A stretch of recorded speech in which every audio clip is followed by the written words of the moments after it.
Moroni je svjedočio kako je opačina potpuno uništila njegov narod. Ipak, gledajući na povijest dugoročno, vidio je milosrđe u Božjem djelovanju. Moroni nas poziva da se sjetimo Božjeg milosrđa i da razmišljamo o tome. Pozvao je one koji čitaju Mormonovu knjigu da se mole i pitaju je li knjiga istinita.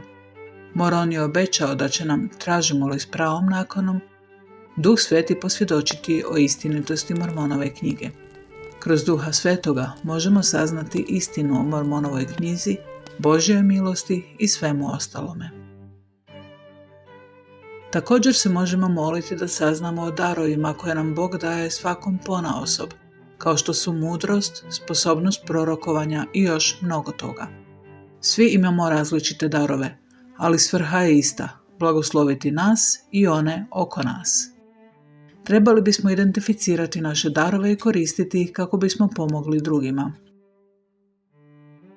Moroni završava pozivom koji sažima cijelu Mormonovu knjigu.